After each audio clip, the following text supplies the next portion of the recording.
almost could like marry two. I always, the way I think about the difference is you could put two quiz questions into a single exam question. Okay. All right, so that is there. Just wanted to make sure you knew that it was there, so you can use it. Come back over so I can control it.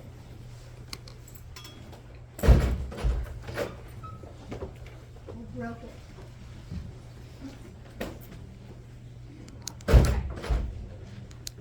All right, so yep, your quiz for today is it is online. And is it available yet? It's available today at noon, or no, it's available now. It is available now. And you have until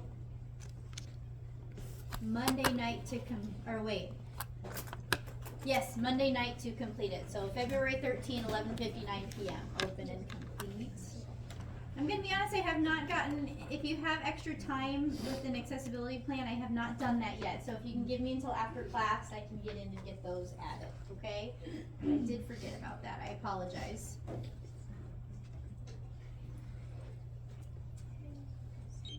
Questions about how that goes? So it's online quiz.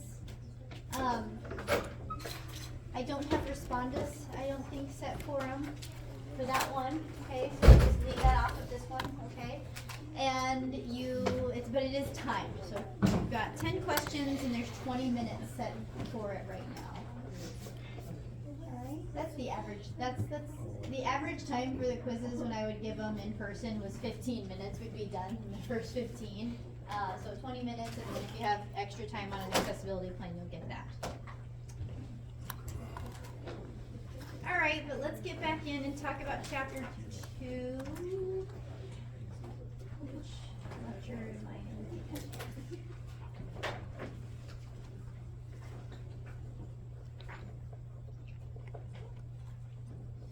We left off talking about our nucleotides, and I was like, at the end of class, I couldn't think of the name of our bond for our nucleic acids.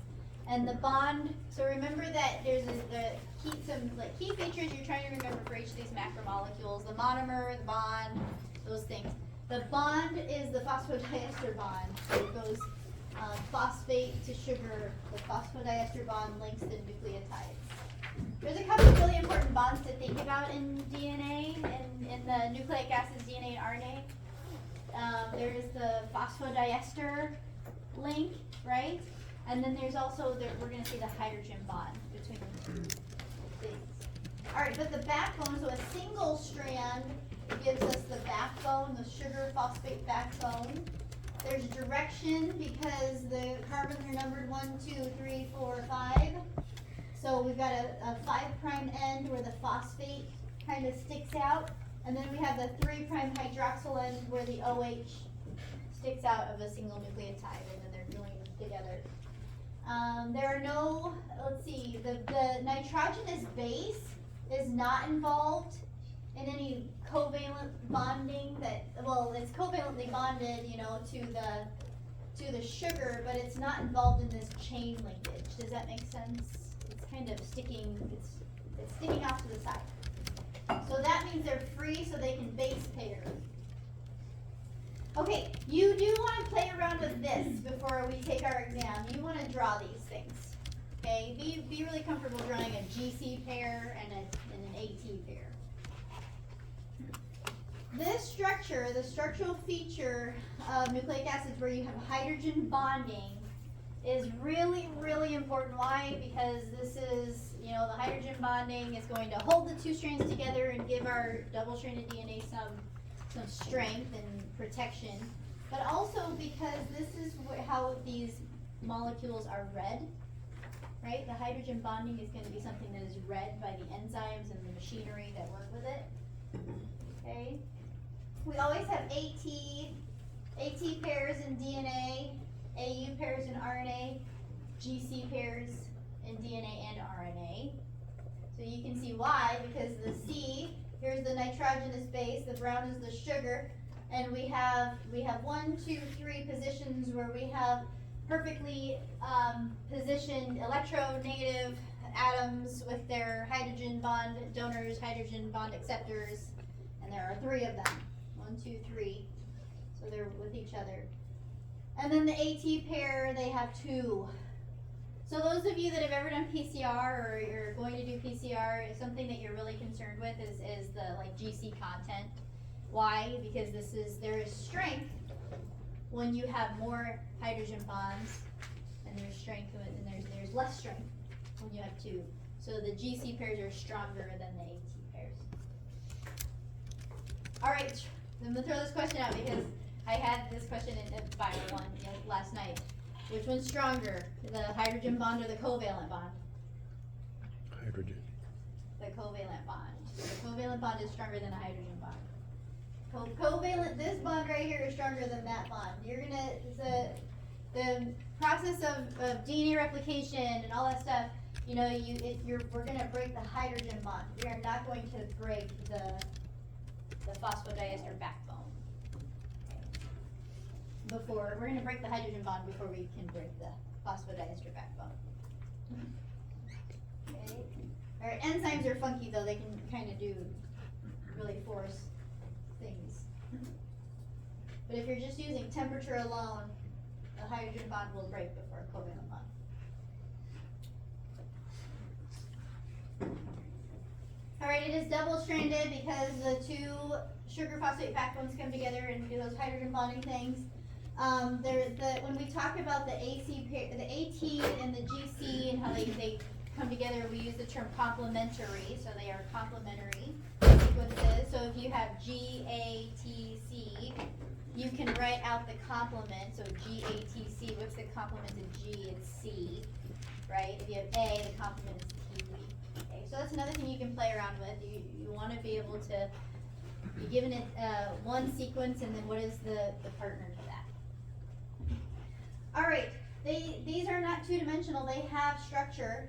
So there is a right-handed helix. You can almost take your right hand and start to twist it, and that gives you an idea of how this strand is organized in that space. There is, we call the beta form helix is very common. This means that there are 10 base pairs per turn. So another way to say that is there's 10 nucleotides that are hydrogen bonded across in that turn. So as you do that, 1, 2, 3, 4, 5, 6, 7, 8, 9, 10 in the spiral staircase. So 10 steps in the staircase is another way to picture it. The helix ends up, because of remember 3-dimensional, because of the spacing, there's a major groove that's wide, and there's a minor groove that's narrow. And these things are really important because there are enzymes and proteins that have to bind the DNA to make the world go round, for transcription, all that stuff, for replication. And so these grooves are going to be the positions where those things can interact. Okay. So here is the helix with the hydrogen bonds. You can see these are great cartoons. They're used everywhere almost, but we have, so you're seeing in the ribbon is the phosphodiester backbone linkage, and then in between you're seeing those hydrogen bonds between the complementary sequence or the complementary bases. Okay, so that's the nitrogenous base sticking out, the sugar and the phosphate on the sides. Here is now looking, down. If you have this thing and then you kind of look down into it, and you can see, what is the distance of those grooves, or what is the width of those grooves.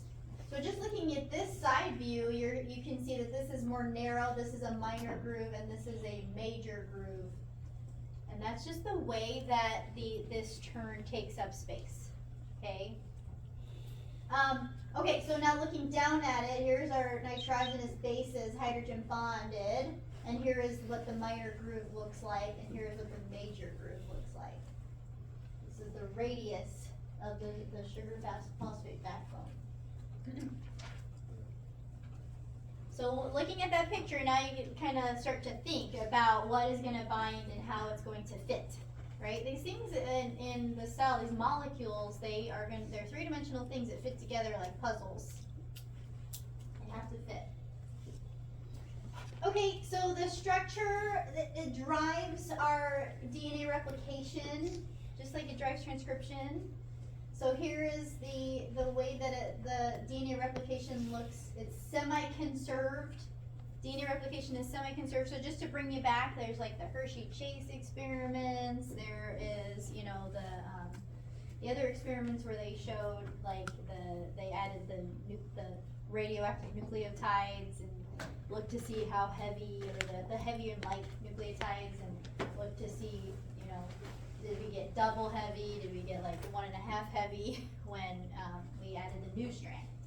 And so that's the evidence that told us that this is a semi-conserved process. So you see the old strand in the brown, you can see that backbone, and now you see the nascent or new strand in the purple. Okay, so DNA replication mechanism. We're not going to break it down. I know we break it down in a lot of our earlier classes, but you might want to review that just to have a picture of it, right? You have to open up the hydrogen bonds, lay down a primer, elongate, and that stuff. Okay. Actually, do we talk about it later? I jumbled the classes. I don't think we talked about that in detail. Okay, so that's the structure. That's how it's replicated for DNA. RNA is typically it is a linear polynucleotide of ribonucleic acids, and remember the difference, right? The OH group on our sugar is different between DNA and RNA.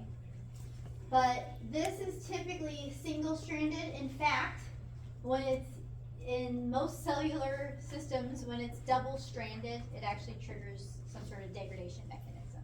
Okay, so typically the rule is DNA is double-stranded, RNA is single-stranded. So the other thing that's different is the uracil is in the place of all the thymidines. It is capable of hydrogen bonding, okay? And a lot of times where you see the hydrogen bonding happening is intramolecular. What does that mean? So you have the chain, a single chain of ribonucleic acids, and then they might fold, and then within that chain, they're making hydrogen bonds with each other. And it's driven by the complement sequence, right? So these things are really interesting. RNA, I'm going to share this little, RNA has actually been, it's not written on here, but it's been hypothesized that it was the original, maybe was the original genetic material. And one of the reasons is because the interesting thing about RNA is it's capable of acting like an enzyme. So there are RNAs that actually cut things. There's been some evidence that RNA can self-replicate, you know, because it has other working RNAs that do stuff. This is kind of similar to a protein in that it takes these different structures. So there are 3 levels of structure in RNA. You can have the primary, which is just the sequence of nucleotides, A's, U's, C's, and G's. That's the sequence. The secondary, you see a lot of hairpin loops, so that intramolecular hydrogen bonding where it like folds and then it hydrogen bonds with the nucleotides within the chain. And then there's tertiary structures, so there are actually motifs and 3D folding, so more globular structures that you'll see. Pseudoknots, these are a loop-loop pairing. Tetraloops, we have 4 bases, they're key 4 bases that give a very key hairpin loop, so just like a little hairpin. The 3D structures, they're, like I said, they are 3D. They can be globular. You know, and you think about the like grooves. If you think you just go back to thinking about those grooves on the DNA, you know, a globular thing can come in and take up that major groove space. You know, more cylindrical thing maybe might take up the minor groove space or something like that. Okay. So the globular proteins can even, because we're talking about molecules that are chemical, right? There's atoms and elements and stuff and electrons and all of that. These things can even make their own active sites for catalysis. So you have like your well, I don't have a picture of them, but you have like your snRNAs. They're really good. They're involved in the splicing, the cutting of the message RNA for eukaryotes. Here is tRNA. This is just a really awesome picture that shows you the way this thing can take up space. So the three-dimensional structure to it. So here is a more simplified look of that. It looks two-dimensional. And here's that intramolecular hydrogen bonding. Okay, these are really cool because the way that it's organized, you have this sticking out really perfectly, the anticodon. We all know what the tRNA is, right? It's the part that reads the RNA molecule and then it recruits the amino acid. It fits in a pocket of the ribosome so we can drive translation. So we have the anticodon positioned there, and on the opposite end we have the amino acid attachment site. If you were to count these, like from 5' to 3', you'd probably reach like 50, and this is where the anticodon is located. You can count them. Okay, so here is now we're seeing more of that secondary. So this is secondary structure where we're looking at these hairpins. Okay. And then we start to get more globular and we can see that it has tertiary structure. Okay. Because even the hairpins, they can twist and all that stuff. Questions about RNA, DNA? So now we've covered lipids, we've covered carbs, and then nucleic acids. Now we're doing proteins. All right, so proteins are, they have so many jobs in the cell. They are we still attached? Yes, okay. Proteins are the main functional thing in the cell, and they have many different tasks in the cell. So we have, and so these are, remember that they are coded for by the DNA. So what the information is that is locked into the DNA sequences, it's actually driving the existence of these proteins and then also their job, what their function is. So some proteins are simply structural, so hair, fingernail, keratin, that stuff. Connective tissue, it's something that gives shape to us, to something. That's what we mean by structural. It defines how the cell takes up space, the cytoskeleton, stuff like that, right? Okay, there are some proteins, their job is transport and storage of small molecules. Okay, so hemoglobin has that heme ring. Hemoglobin is a protein in our red blood cells that its job is to bind and move oxygen. Another thing to think about for transport, you have in transport you have the transport proteins in the membrane. Their job is simply to move something across the membrane. There's also proteins that are transmitting information between cells. So this is what I like to call contact-independent communication among the tissues in our body. So you like secrete a hormone up here in the pituitary gland, and it has to like talk to something down here in your adrenal gland. So those are proteins too. Or some of them are. There's also antibodies are proteins too. So our antibodies that recognize foreign pathogens, they're proteins. And then the big one that we always spend a lot of time talking about in every class is enzymes. And enzymes, their job is to catalyze reactions. They're the reason that chemical reactions happen in the cell at a rate that is sustainable for life. So we actually, it's not like, we're waiting for an exchange reaction to happen all day and then, we don't have what we need. All right, really important highlight, there are 20 different amino acids and proteins, okay? And you really need to start grouping these in your mind, you know what they are, like acidic, basic, hydrophobic, hydrophilic, things like that, at least, okay? So those things that I just mentioned, these are the chemical properties of their side chain. This is a basic structure of a single amino acid. So here, this is the monomer. This is the monomer of our chain that we're building. So we have a central carbon, or the alpha carbon, and on one side we have the carboxyl group. Remember that functional group, C double bonded O to it's a carboxyl, so it, you could also write it as an OH, double bonded to an O up, and then on the side an OH. Here we have the H removed, so we have the electron still there, so it's an O negative. And then the other side has an amino group, so that's NH3. One of those hydrogens is just the proton, so it's an NH3 plus. And then the R thing is the variable thing. This is what can be it's like a number of 20 different groups that can exist in that position. And we call it the side chain.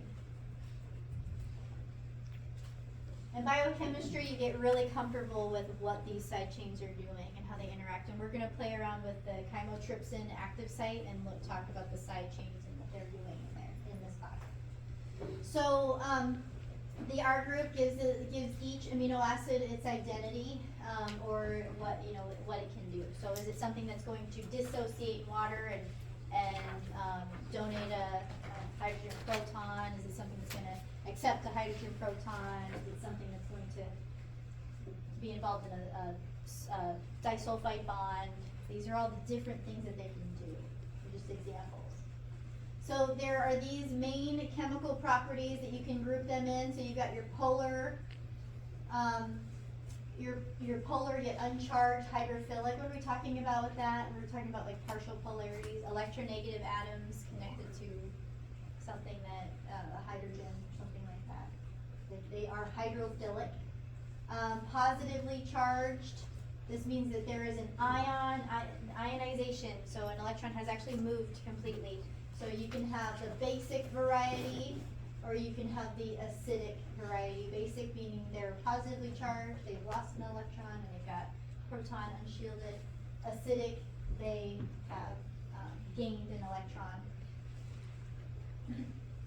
All right, and then there's nonpolar. A lot of those hydrocarbon chains, there's no skew or no pull of the electron, so there's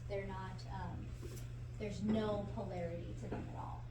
And these things are like the fats. They don't like to be associated with water. They minimize the cage of uncomfortable water by aggregating together.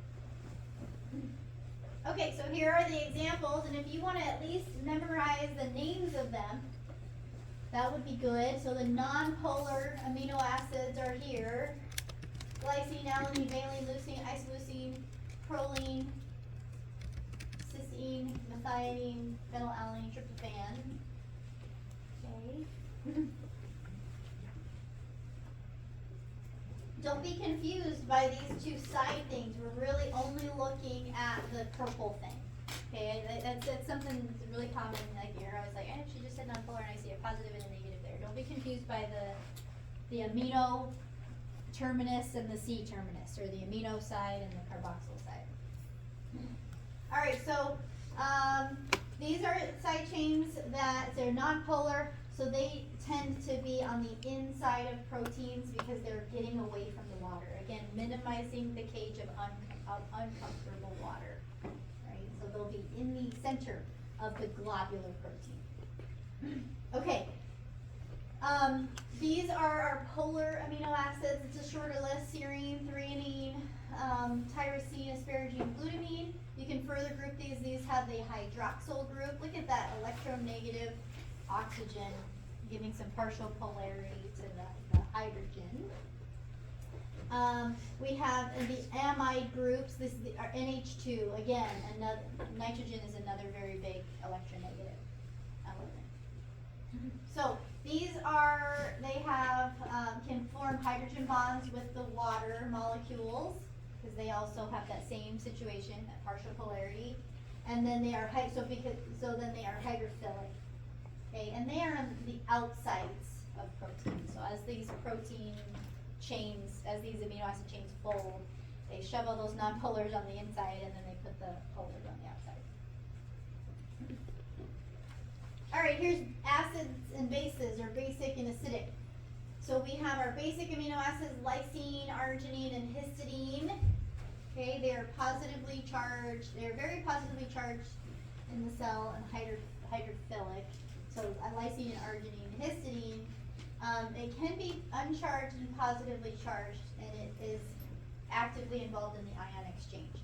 This is one of the main reasons why the pH of the aqueous environment is really important, because if we're talking about things that are involved in this ionization, and you have a bunch of H plus protons hanging out in the solution, and if something has an electron that it's like ready to give away, then it's going to react with that, right? So the pH of the environment of this protein is going to define where these amino acids are going to be, or where they're going to, if they're able to catalyze a reaction. Alright, so I'm skipping over aspartic acid and glutamic acid. So these are our acidic ones. They're negatively charged within the cell. So we keep saying within the cell. What is physiological pH? Typically 7. 7. So that's kind of a base, like a good, you know, the range that where these things are going to look like this in that pH 7. Now the lysosome might be different. Lysosome is a very acidic environment. So if you were to take a basic amino acid that is doing this one thing in the cytoplasm and then stick it into the lysosome, it's probably going to be inactive because the acid's going to neutralize it. Okay, so the bond is the peptide bond. I'm so terrible with the bonds. The peptide bond. So I'm just going to take you out of the proteins for a second. We've talked about the glycosidic bond, the phospodiester bond. Okay, so where do those belong? And now we have the peptide bond.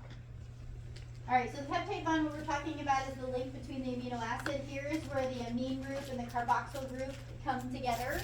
It is just like the other ones, it's a dehydration synthesis reaction. So we take a water out and we join those two things together. So condensation is another word for that, condensation reaction. Alright, we have what's called an amide linkage between, like alpha just means we're talking about these things, these are on an alpha carbon. And every single amino acid has an alpha carbon. Why do we have to call out the alpha carbon? Because there are several carbons in the R group too. These are they're considered, they're numbered, or the orientation, they have to be separate from that. Alright, so we have, so here it is, here's the water that comes out, and now here we have the carboxyl group that joins in nitrogen, and now we just have a single hydrogen there coming off of there. So we lost our O and our two hydrogens from that spot. When, just like DNA has like a direction, 5', 3' direction, proteins have what's called the N terminus and the C terminus. When you're reading a protein, you go from N to C, N is the beginning, C is the end. You're reading. And that's not just like a decision, that's how they're synthesized. They're synthesized in the direction. Okay. Let's see. So there is, bond resonance. So between the carbonyl carbon and the nitrogen, there can be some partial double bond character. That means that the link, what we're talking about is how the electrons are moving. Remember that electrons are moving in a cloud around these things, right? And there is this phenomenon where we have what's called a resonance of our electrons that are being shared. So for a time it can look like this. Here, this is the bond we're looking at. Or we can actually force like a negative here and a positive on the nitrogen because the electron moves into that sharing, that relationship. So this is just stuff that happens when you're forcing atoms together. There's like funky things, right, that can happen with the electron. Because it's always really important to remember that these subatomic particles are moving objects. They are moving things that can move, right? Okay, There is also flexibility at the alpha carbon. So what does that mean? That means that, we don't just have like a stick in hand. Each of these elements can rotate. There is some limit and there is some rigidity because there's this attraction between the protons and the electrons that drives where these things are taking up space. But there is flexibility in the fact that, like, you're seeing the rotation here. So these can rotate about that.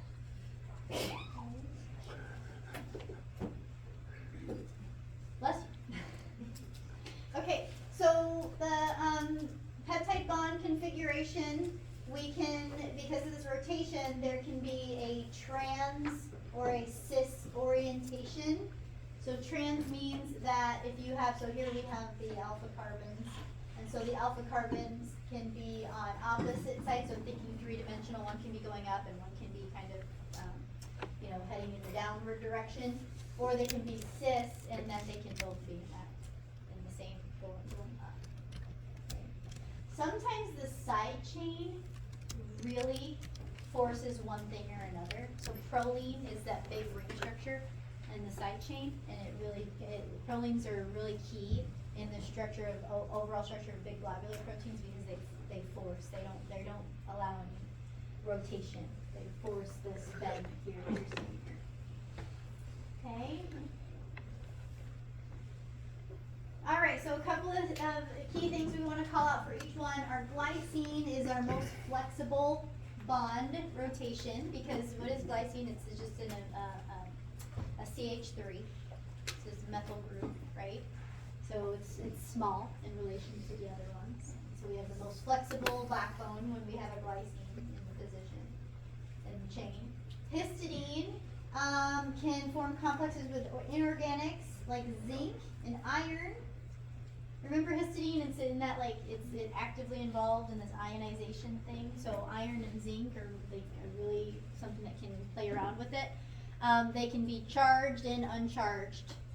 So they're really good at driving ionizing reactions because of that.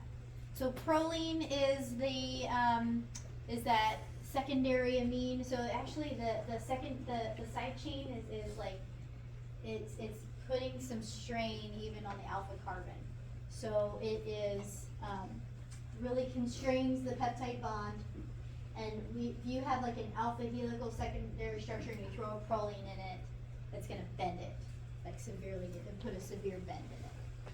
All right, cysteine has a thiol group. This is an SH, and when you bring two of these together, they kick out the H and they make a bond between the two S's, the two sulfurs.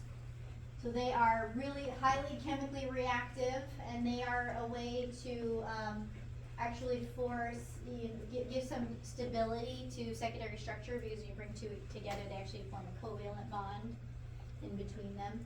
And they also can make complexes with zinc and iron too, stuff like that. They're very reactive. Okay, so the structure of the protein is really important. I know I've mentioned this before. We're just going back to thinking about the DNA and manipulating the DNA. And remember that it's three-dimensional, the major groove and the minor groove. So the way that the protein takes up space is really going to determine where it's going to work and how it's going to work. So the function of it. There are two things that are important when we're talking about the folding of our proteins. It is those chemical properties of those R groups. Which ones are acidic, which ones are basic, which ones are going to interact with zinc and stuff like that. And then also that bond angle about that alpha carbon, okay, cis trans, that stuff. Those two things are really important. What the side chain's doing, interacting with, and then how how are we positioning the side chain? Are we positioning it this way or that way, or that, right? All right, so the folded shape of a protein is its conformation. Okay, and here we have this cool thing right here. So this is the hemoglobin protein. So here we have, so here, remember there's direction. Here's the N terminus, so follow it to the C terminus. Okay, and we've got some, notice these these are, what are their dotted lines, so they're hydrogen bonds with the heme group here. So we've gotta have this, you know, we've gotta have these bends so that these hydrogen bonds can get in the right distance from whatever that is, so they can do this hydrogen bonding thing, right? Structural biologists, really cool. Sitting in, if you're an X-ray crystallographer, you take X-ray points from things deflecting off of these purified crystals of proteins, and then you sit there and you pay attention to how far things can be apart to form hydrogen bonds and all that, covalent bonds, and you build what a protein looks like from those deflected patterns. Alright, so there's 4 levels of structure. I know we've talked about these before, but we're really getting comfortable looking at the way these things work. Primary is the sequence of amino acids, okay? Serine, allene, lysine, you know, they're all linked together with that peptide bond. That's the primary structure. Secondary is where you have repeating local structure, so alpha helices, beta sheets. Tertiary, we start to get motifs. We start to do 3D folding. Okay, so you start to have like a cylindrical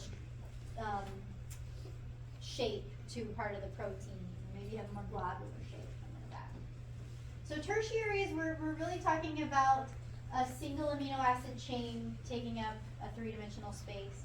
Quaternary is where you have an arrangement of subunits, and the other way I like to think about this is you have like these individual chains that have folded into this shape, and then another individual chain that's folded into this shape, and they come together, and they have an overall shape together. That's quaternary.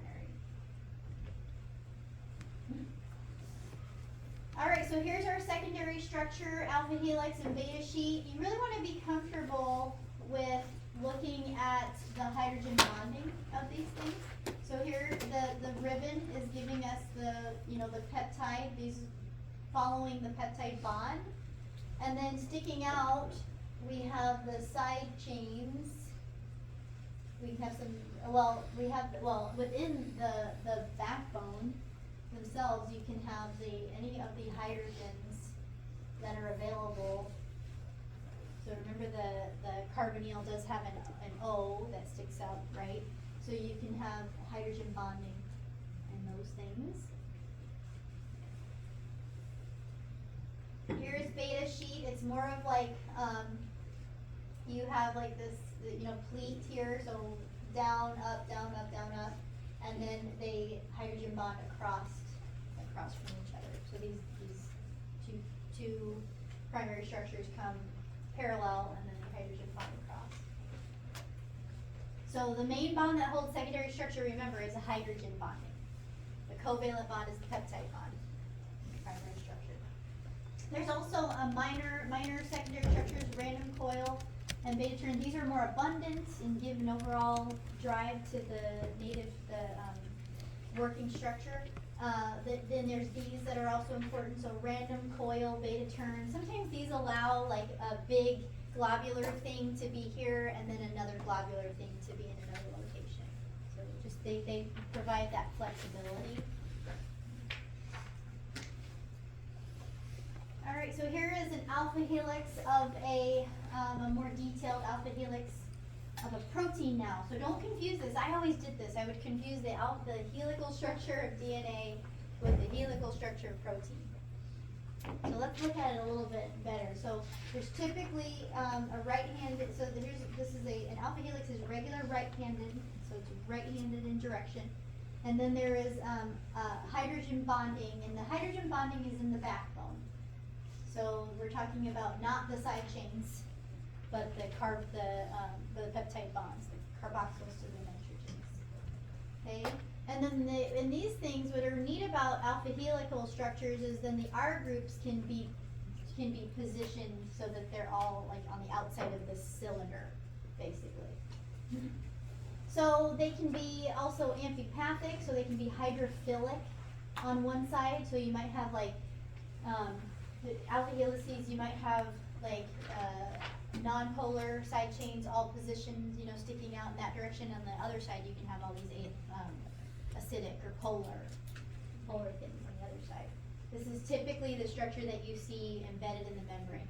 So we have the alpha helix in the membrane with the non-polar stuff interacting with those fatty acid side chains, and then the polar stuff on the inside of the core of the transport protein. All right. This picture here is showing you how many alpha helices can come together into the globular protein. So here on this side, you're seeing typically they are represented like this, cylinders, and just imagine those amino acid side chains sticking out, giving some sort of functional characteristic to each cylinder. This over here, we're seeing in the ribbon, it's a little more, you can see them in there. And then we also are seeing our beta sheet. And this just really gives you that, it reminds you of that picture, that how complicated the globular protein can be. So here is the beta sheet, pleated sheet. Here we have our chains. They're nice and, they're in the extended form, so they're up and down like that. And then we have the hydrogen bonds holding the chain. They come alongside each other, and the hydrogen bond holds them together. The cool thing about is that the R groups then can be sticking up out of the top of the sheet, or they can be positioned at the bottom of the sheet. All right, so here, this is giving you, here's our ribbon view of them. And then here is, you can turn, this will kind of, it gives us a really nice picture of them, looking at the top of it, but remember then the side view, now we're seeing, it can really see what's going on in the bottom a little bit better. All right, so here's some molecules, or some macromolecules that have both beta sheet and alpha helical structure. All right, those minor things, random coil in terms. We have, all right, so we have the beta turn here, and here we have something, a proline and a glycine. So remember the proline, it kind of forces that bend. Really good. Glycine, why do we have that one there? Because it's nice and flexible. So you'll often see these two in the bend. All right, tertiary structure, 3D or globule. This is again where we get globular. Okay, it's the folding is really driven by the side chains now instead of the backbone of it. So the side chains that are sticking out are going to really drive our tertiary structure. Now we saw in those pictures, we saw those beta sheets and those alpha helices, and they're all kind of coiling around each other. What brings them together is going to be these tertiary interactions. Okay, we can have some domains. So they're like independently folded parts of the chain. They can actually, do their own thing. You might have a alpha helix and it's got a job over here, and you might have a beta sheet that is doing something else. But all together, they work together to make some big thing happen. Let's see. The proteins are there. We have these modules, and then they're strung together. So these are some common combinations: helix, loop, helix. This is a really interesting thing because remember the helix is like a cylinder, and if we're talking about things that grab onto DNA. You've got a helix, you've got a loop that links the next helix, and now you've got like these two pinching things that can pinch onto the grooves of the DNA. Zinc fingers, these are like typically helixes, and then why we give them zinc is because we've got some histidines or something like that that hold some zinc, so you get like this hand that can grab into those grooves. Helix, turn helix. So loop is more of a, and then turn is more of a, 90-degree or something angle. And then there's these leucine zippers. These are really neat. Two helices come together, and you have leucines that zip them together, keep them, the lengths of them together. Okay. And then there's also the other thing that's really important in tertiary structure is the covalent disulfide bonds. Two sulfhydryl groups come together from cysteine, and they are really good at stabilizing these protein structures. So we got 5 minutes? Do we? Okay, so we're just going to jump through and look at the pictures of these now and describe them. This is a little bit repetitive. So here is a zinc finger. Okay, notice the alpha helix, and there is a beta sheet in here too, but notice the zinc ion in there that is tethering them together. These, we always think of these in molecular biology as like hands. Okay, this is, what is this, DNA? So here's how, look at how it's taking up the space of the major groove. So this is a very important tertiary structure that you're going to find in transcription factors, the machines that are responsible for transcribing DNA. They've got to get in there, interact, and read that message, read that code, and all of that stuff. Okay, helix, turn, helix. Here we go. These are really interesting. So we have one helix that makes the contact. So we have three here. One, here's the turn, here's a helix, here's a turn. Okay, and there's a helix. So it can be more than two. In this particular setup, what you're seeing is that the third helix is actually the one sitting in the major groove of DNA, and then these ones and twos are kind of sitting on top of them, like a weight pushing that one down. Okay. These are really important. They're typically involved in regulation of gene expression. So the things that might be, you know, unzipping, opening up, loosening, or even things that just are blocking things. So regulation. All right, loosing zippers. Here's one. So here you see the helix, and then we've got this zipper interaction between the leucines here on this position. And now we have something that can go the major groove on this side and the major groove on the back side. So more of that pinching way of holding on. Okay, so there's dimerization of two polypeptide chains because of that leucine factor. So there's about 4 to 5 leucine residues that spaced about 7 amino acids apart to give us that. And so then we can force the hydrophobic side chains of the alpha helix to come together and give us that pinching thing. All right, last one, helix, loop, helix. There again, we have now instead of the leucine zipper necessarily, we have this big loop, and then we have these other helices here, and they are interacting with each other so they can do the same thing, position themselves into those major groups of the DNA. Okay. So we're kind of hyper-focused on DNA because we're in molecular biology, but these are very key tertiary structures that are important for binding. All right, this is a great study slide for you to look at. We're going to pick up on Monday. The quiz that you have posted, you have what you need to do the quiz. We haven't not covered something. Okay, so we'll finish up on Monday.